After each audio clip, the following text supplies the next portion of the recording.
नमस्ते दोस्तों। आज मैं मास्टर ऑफ डिजिटल मार्केटिंग का इस कोर्सेज पे आप सभी को स्वागत करता हूँ।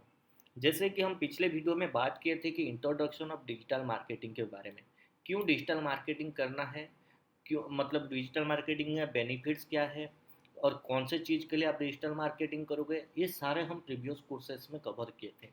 वो कोर्सेज अगर आपने नहीं देखे हैं तो आप प्रीवियस वीडियो को देखिए, आपको पता चल जाएगा कि डिजिटल मार्केटिंग के बेनिफिट्स क्या है, क्यों करना है और कैसे करना है। आज हम बात करेंगे वेबसाइट प्लानिंग एंड क्रिएशन के बारे में। तो क्या होता है कि डिजिटल मार्केटिंग के हम स्टेप स्टेप बहुत सारे चीज़ सीखने वाले हैं अर्निंग का। तो आज का जो टॉपिक है वेबसाइट प्लानिंग एंड क्रिएशन के बारे में। तो वेबसाइट एक होता है क्या है। वेबसाइट देखिए, आप जो भी आप चीज़ यहाँ पे देखिए, एक मैंने ओपन किया हूँ, ये हमारा एक वेबसाइट है।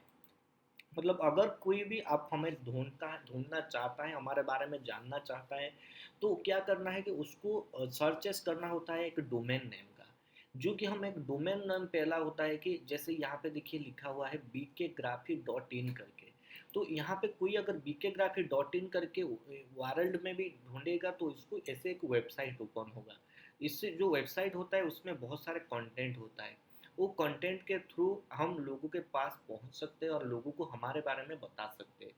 तो वेबसाइट का प्लानिंग कैसे होता है और क्या क्या चीज़ लगता है वो हम बताएंगे इस वीडियो में। तो ये जो वेबसाइट बनाने के लिए तीन चीज़ों का मेनली ज़रूरत होता है।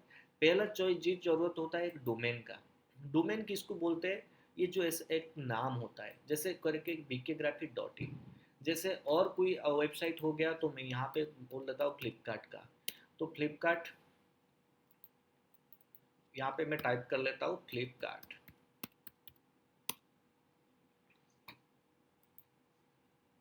बस देखिए, ये जो फ्लिपकार्ट का है ये डोमेन उसका क्या है, flipkart.com।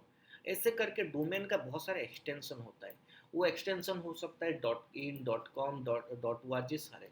उसको आपको पहले खरीदना पड़ता है एक डोमेन। आपको वेबसाइट बनाने से पहले एक डोमेन खरीदना पड़ता है। डोमेन का कॉस्टिंग आपको वही लगभग 500 1000 के बीच में आ जाता है। जैसे यहाँ पे देखिए कि आपको .com, .net, .org, .was, .in ऐसे बहुत सारे डोमेन आप यहाँ पे खरीद सकते हो। पहले आपको क्या करना होता है, आपका डोमेन नेम, अगर आप सोचिए कि कंपनी आप खोलना चाहते हो, कंपनी का नाम है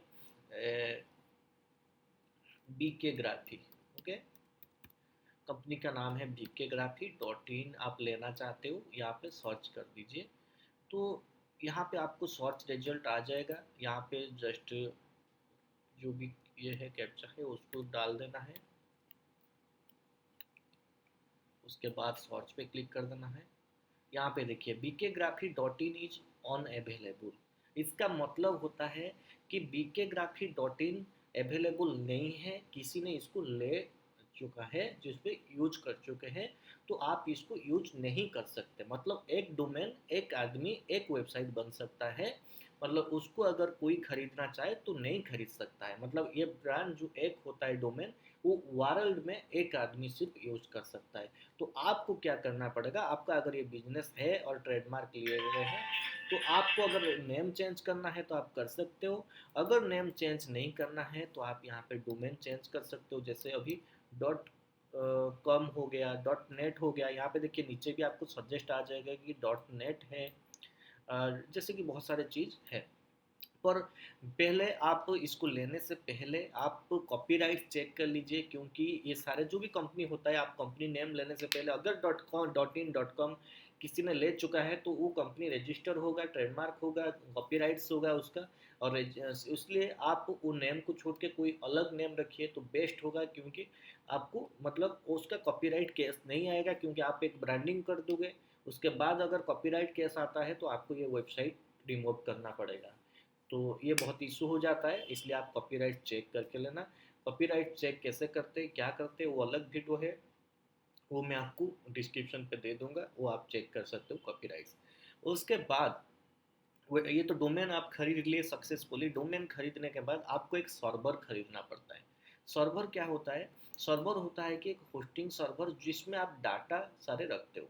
डाटा मतलब आपका जो देखिए, हम यहाँ पे जैसे bkgraphy.in किए तो ये सारे डाटा, ये जो डिजाइन आ गया। तो अभी अगर कोई यूएसए में बैठ के भी bkgraphy.in करेगा तो उसको ये सेम दिखाएगा।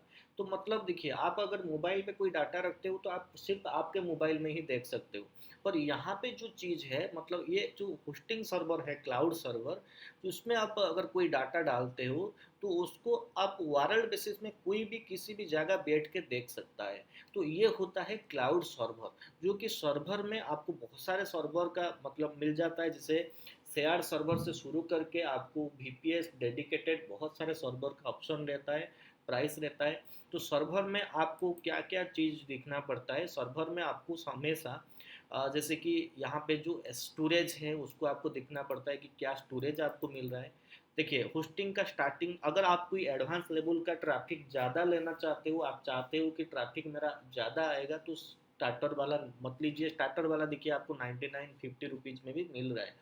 मतलब जो प्राइसेस आपको देखिए 99 मतलब आपको 1200 ईयरली आपको आ जाएगा। उसके ऊपर भी बहुत सारे देखिए बिजनेस क्लाउड है जो कि आपको 500 ईयरली, ये एक ऑफर पे आपको चल रहा है। उसके बाद प्रीमियम क्लाउड होस्टिंग है जो कि 1000 रुपीज़ मंथली है। ये ज़्यादा ट्रैफिक ले सकता है। एसएसडी स्टोरेज है, स्टोरेज में प्राइसेस स्टोरेज और ट्रैफिक को लेके लगता है। और बहुत सारे चीज़ होता है वो आप कंपेयर करिए।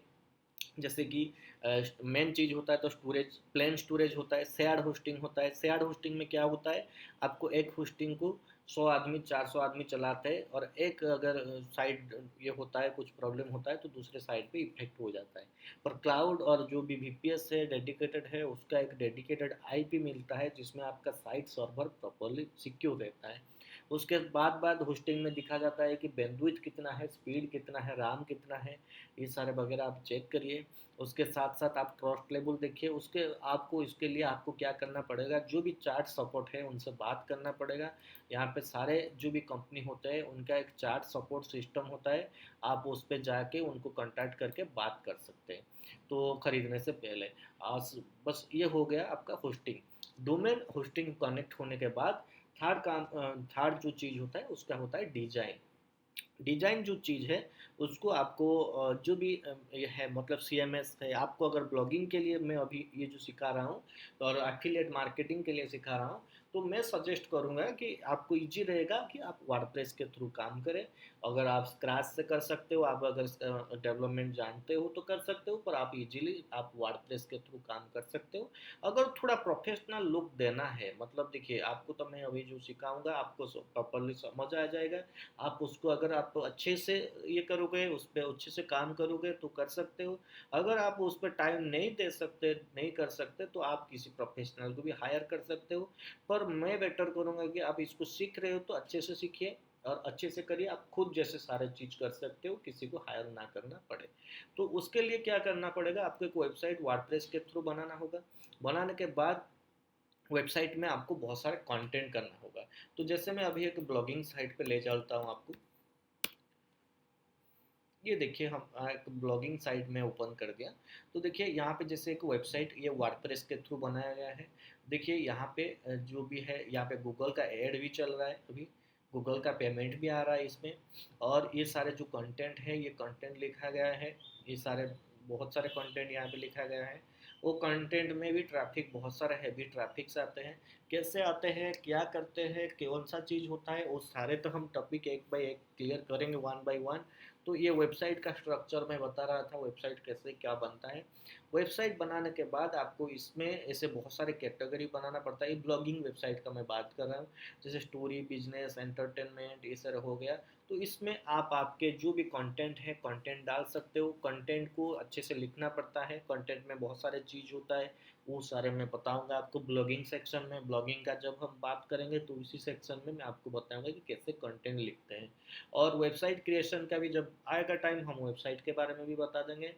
अभी जो फिलहाल है तो आपको मैं अभी बता रहा हूँ कि वेबसाइट का स्ट्रक्चर बारे में। वेबसाइट का जो भी स्ट्रक्चर है, ये सारे देखिए, ये जो हेडर का पार्ट है, यहाँ पे लोगो लगा है, यहाँ पे स्क्रॉलिंग आ रहा है, यहाँ पे मेनू का पार्ट है ये। उसके बाद यहाँ पे देखिए जो स्क्रॉलिंग है न्यूज़ का, ये सारे बहुत सारे सेक्शंस है। तो ऐसे वेबसाइट बनाने के बाद आप वेबसाइट पे ट्रैफिक जनरेट कर सकते हो, और ट्रैफिक के साथ साथ आप कोई भी चीज़ का एफिलिएट मार्केटिंग करके सेल्स भी कर सकते हो उसमें ऐड करके। वो सारे चीज़ हम आगे बात करेंगे।